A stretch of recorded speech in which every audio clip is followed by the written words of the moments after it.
brain rot, a term that has taken on several meanings depending on where you hear it from. This stuff like skibbity toilet. I don't even know what that is. It's just an overload of sounds and pictures, and it's just nothing, basically. For the purpose of this video, I'm going to distill the definition of brain rot into a single identifiable experience that about 90% of you have gone through. It's the feeling of confusion, fatigue, and frustration after scrolling highly engaging short-form content for more than 30 minutes. It has a massive impact on how much effort you can put into future mental tasks, how long you can stay focused, and even affects your self-awareness and emotional regulation. Look, let's be honest, social media is pretty inescapable at this point, and I'm not here to tell you to delete all your social media apps because you'll probably just end up re-downloading them within the next couple of weeks. What I am going to teach you is how to cure your brain rot tendencies and control your devices so that they stop controlling you. And I'm going to do so using this long-form video and very little stimulation to help kickstart the process of not needing Subway Surfers playing in the bottom of your videos in order for you to stay fully engaged. So let the task of staying focused on this video until the end with no distractions be your first mission. The first step, which must not be skipped, is developing what I call escapism awareness. In order to start fixing the feeling of brain rot, you first must understand why you continue engaging with the content that you know will lead to brain rot. Yes, there is obviously a science behind it. Your brain finds short-form content incredibly rewarding, and social media platforms take advantage of the brain's most primal areas related to buzzwords like dopamine, which people miscontextualize far too often these days. And while that's certainly part of the addiction aspect of brain rot, it doesn't explain the real reason why you keep doing something that you know is bad for you. The real reason you keep putting yourself in a brain rot-inducing coma is because you are trying to escape something. You see, brain rot is not the cause of a suboptimal life. It's a symptom of it. People love to set goals like only use social media for 1 hour a day, as if that's the key to stop being addicted to their phone. But if that's the way you're approaching this problem, you will inevitably always fall back into the habit of doom scrolling and numbing your mind. Over the past year, I've been carefully crafting my life to be filled with activities that make me genuinely excited at the thought of waking up in the morning. And this has been exponentially more powerful at reducing my brain rot than setting any amount of social media usage goals could ever be. More and more, I have started to occupy the reality of the person who naturally doesn't want to scroll on their phone for hours a day because I'm no longer trying to escape from anything. Now, there's nothing wrong with having some copes. Life is hard and it's hard to deal with sometimes. But setting the goal of using your phone less will never compensate for having a shitty life. There are specific emotions, events, or actions you involuntarily or voluntarily participate in throughout your day that make you more susceptible to picking up your phone and scrolling as a means to escape whatever it is you don't want to confront. And this is where you must enact the hardest but most impactful part. You have to start to become aware of when you're trying to escape and actively make an effort to confront and deal with those moments. So here's what I want you to do. Anytime you have a really strong urge to put yourself into brain rot mode, notice everything that has just happened before and during this moment. Ask yourself, what do my thoughts look like? What emotions am I experiencing? Where are these emotions taking place in my body? What just happened before I habitually picked up my phone? And what happened today, or maybe in the past week, that I wish wouldn't have happened? If you have trouble finding the words to describe your emotions, which is usually more common amongst us men, then this wheel of feelings might help you. It expands your vocabulary for core emotions within the middle of the circle to more specific words towards the outside of the circle that you may have had trouble accessing before. Now, when you do this enough times, patterns are going to start to emerge, and this is when you will become painfully, which is definitely the best word to describe this, painfully aware of what problems you've been avoiding in your life by using brain rot to escape them. This is the pivotal moment where you must choose to sit and bring awareness to your problems and then actually do something to start to shift what you do in your daily routine. So I'll use my own life as an example here because I've gone through this exercise before. I found that I was more susceptible to brain rotting when I had a really tough day and was exhausted. I felt so tired of using my brain and working, and the exhaustion made me want to just turn my brain off instead of finding a healthy way to recharge, like actual rest. And it saw short form content as the easiest, most stimulating way to do that. So instead of trying to use sheer willpower and say, all right, tomorrow I'm not going to use social media, no more games, it's time to change my life, like most people approach this issue, I asked myself, how can I start to shift what I do in my routine to have more energy in the day so I naturally don't feel inclined to pick up my phone and start scrolling? Because that is addressing the root problem instead of trying to resist the symptom. Depending on what you find, it might go much deeper than this. You might have been abused by bullies or unsupportive parents, and when you think of how much they've caused you to have low self-esteem, you habitually pull out your phone so you can escape that problem. Instead, in that moment, you have to face those negative feelings, recognize them, and start the process of shifting your identity by giving yourself the love and nourishment you wish your family and peers would have given you when you went through that traumatic experience. The more you develop escapism awareness, the easier it will be to change your life. And like I always say, don't try to get rid of bad habits to change your life.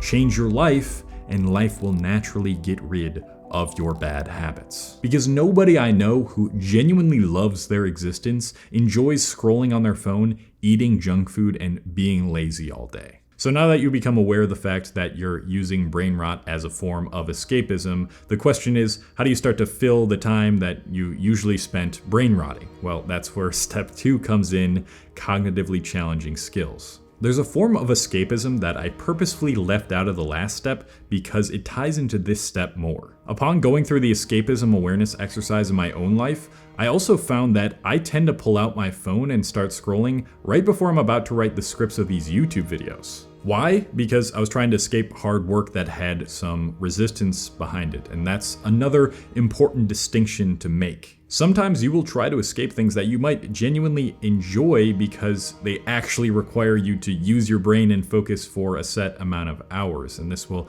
especially be true if you are brain rotted out of your mind and your attention span is cooked. What your brain loves more than anything is getting you into a routine of predictability. It loves repeating behaviors that it knows you have done before that have gotten you results that make it happy and comfortable. So this is where we need to start to reinforce some new behaviors that make staying off of short form brain rot content effortless through neuroplasticity. When deciding what you want to pursue with the time you used to spend rotting your brain, consider these questions. What feeds me with energy after completing it rather than draining it? When I visualize myself doing this task, how much excitement do I get at the thought of doing it?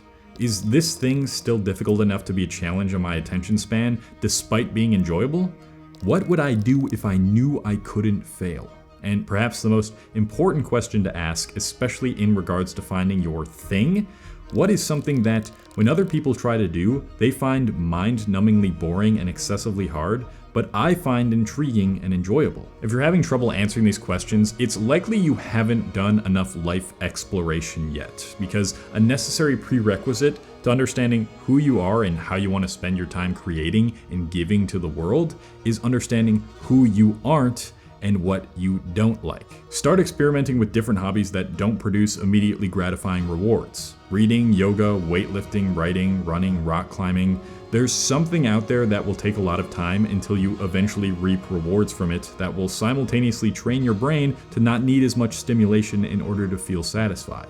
And the byproduct of this is that once you find one or more things like that to do and you fill more of your life with them, you will naturally start going to bed at night thinking to yourself, wow, scrolling sounds really unappealing right now. Learning new skills has also been shown to increase gray matter in your brain, which is linked to improved memory, emotional regulation, and, you guessed it, improving your attention span. I was fortunate enough to find out what that thing was for me at a very early age, which is video editing and video creation, and the pursuit of video editing has completely changed my life. With each new video I put out on my YouTube channel, I'm trying to get 1% better or learn one new editing technique that I haven't used before. Once you get past the beginner stage of your new skill, this is how you're going to keep it as fresh and exciting as possible, though no matter what, it is going to die down a little bit in excitement for you, and that's normal. Maybe you've been considering video editing as that thing you've wanted to pursue for a while now, but you just don't feel like you're good enough to start, which is really just an excuse to procrastinate and avoid the fear of being judged. Regardless, something that could really help you that I still use until this day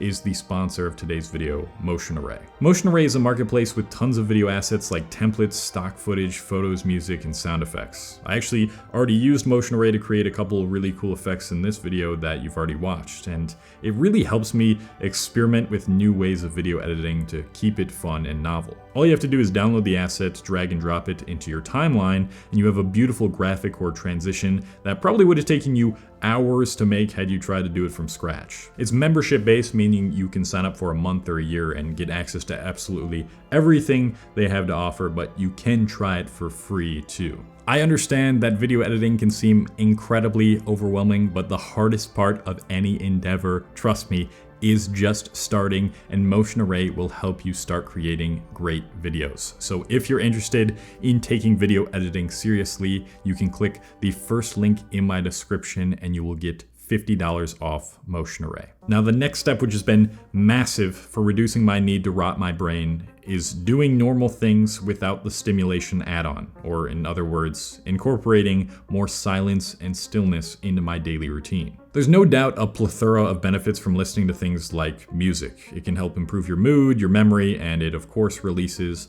the buzzword dopamine, keeping you more motivated to do your tasks. But how many of you always need some sort of music or background audio playing while you're doing something in order to finish your tasks? There's a ton of research to show the benefits of listening to music while doing things, but I'm still waiting for the research to show the detriments to always needing some sort of audio or maybe even video stimulation paired with a difficult task that you're trying to do. The thing with music or podcasts or the like is that they should be used as an aid for certain types of work. Yes, it can be useful for focusing on things like writing or running, but it shouldn't be absolutely necessary in order for you to get through these things. Without having blocks in your day where the only thing you can hear is your own thoughts in the present moment, you're just priming your brain to seek out other stimulating things and escape from what it is trying to get you to notice. You wonder why you don't know who you are or why you feel so shitty, but you don't even allow yourself that time in your day to truly be still and sit with yourself without any external distractions. I say it again and again, and I'm gonna keep on saying it again and again. Take on the habit of mindfulness meditation for at least 10 minutes a day. Meditation has also been shown to increase gray matter in the brain, and it will allow you to get more in touch with when you're being reactive so you can be more proactive.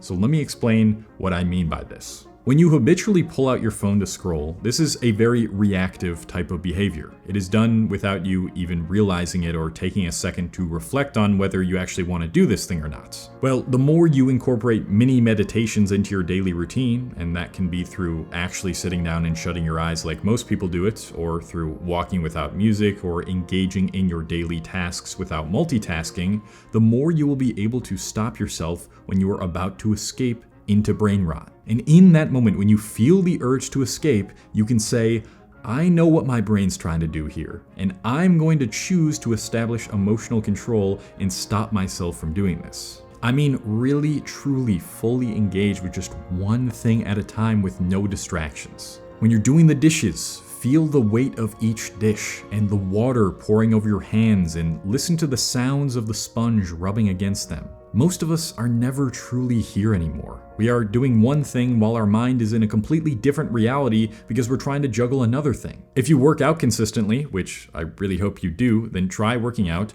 without putting any headphones on, especially if you are running. I did not realize how much I disassociate from the pain and the feelings that come with working out and going on a long run and feeling my heartbeat and my breath until I made the decision to no longer wear my headphones when I'm working out, and it has turned into such a meditative experience for me. And for any other activity that usually requires some extra stimulation in order to get it done, try doing it without anything other than what's necessary to finish the task itself. Your 4-second attention span brain will thank you for it. Well, Actually, it'll hate you first, but your conscious self will be happier because you'll be able to focus on things that matter and produce joy more easily. Now, like I said at the start of this video, you're probably not going to be able to stay off social media forever. So why not use it to aid in training your attention span rather than destroying it? This is where step 4 comes in,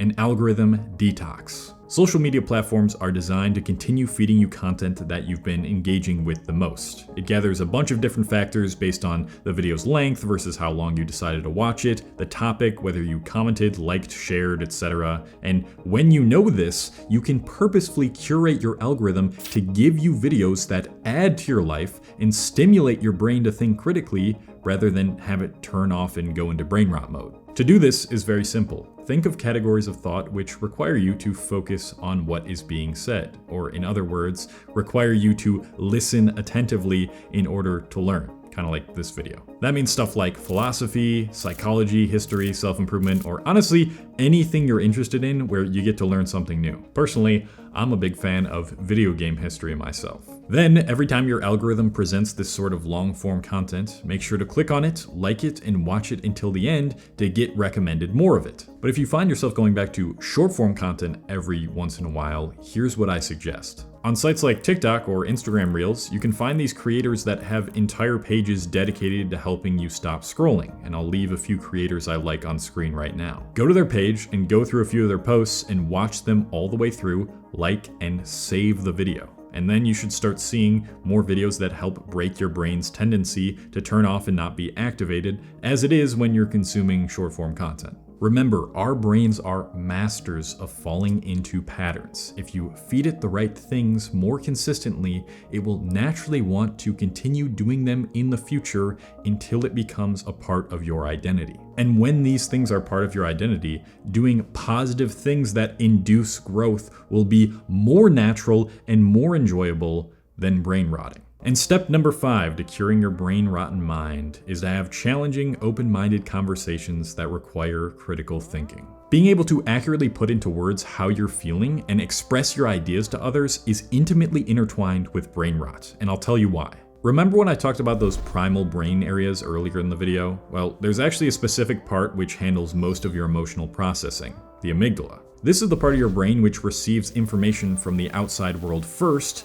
and determines whether it is a threat to your physical body or not. If the threat is perceived as too intense, then the amygdala will start to tell other parts of the body to start to secrete stress hormones, making it more difficult to think critically and emotionally control yourself. But there is a part of your brain that helps you communicate to the amygdala that there are in fact no real threats, and that's your prefrontal cortex. That's your higher level part of your brain around this area. If the filtering system of the higher level brain area is strong enough, it can essentially monitor and ensure the amygdala's threat response doesn't go off. For those who scroll short form content endlessly and instantly get triggered by everything they see online, their filtering systems are quite weak. They will consume all of this information and get overwhelmed to the point where their higher level brain areas, like the prefrontal cortex, can't use emotional regulation because the bonds between their higher level and lower level brain communication are so weak. But when you engage in meaningful discussion with other humans, this has actually been shown to help increase activation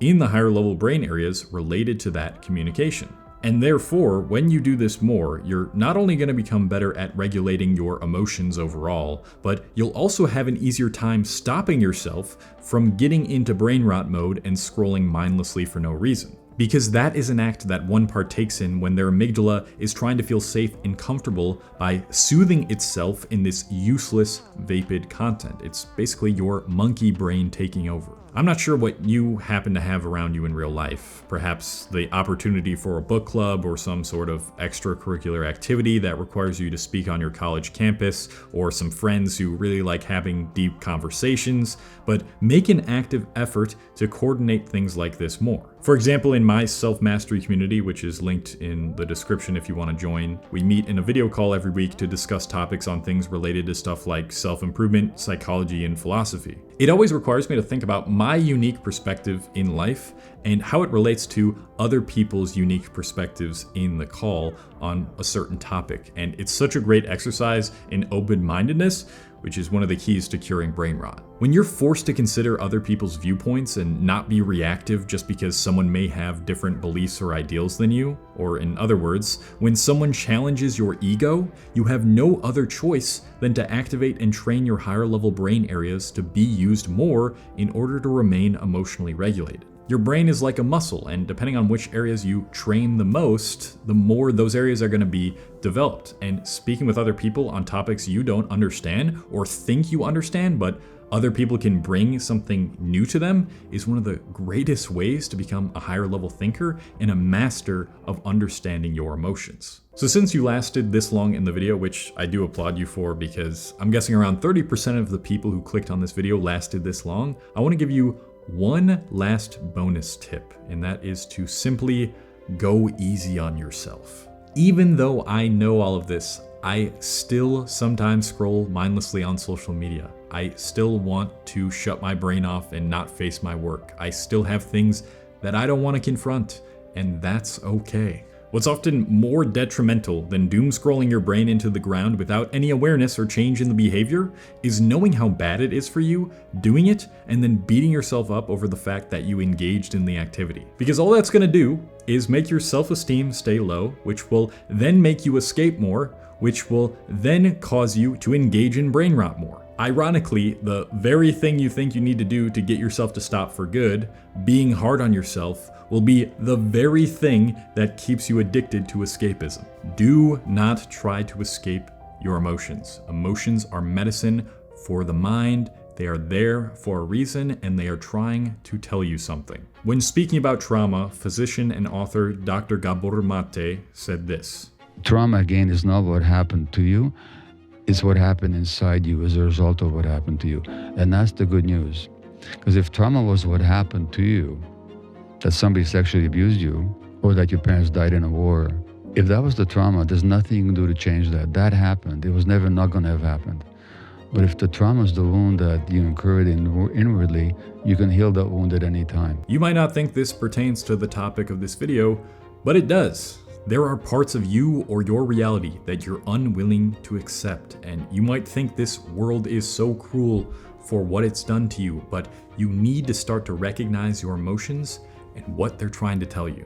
Give them the acknowledgement, sit with them, make friends with them, and give yourself the grace that you need to learn and change and grow out of the lifestyle that naturally wants to make you doom scroll for hours a day. When you change who you believe yourself to be, at the very core of who you are, to someone who enjoys life and enjoys experimenting and engaging with all its different aspects through creation instead of consumption, that is when brain rot will dissipate for good. And all that you'll be left with is just scrolling sometimes, because let's be honest, this shit is really addicting and we're not perfect. Of course, I'm not going to tell you to watch another one of my videos. I'm just going to put one on screen. Oh yeah, I'm gonna go now. Don't watch it. Just go do good things. I love you guys. Bye.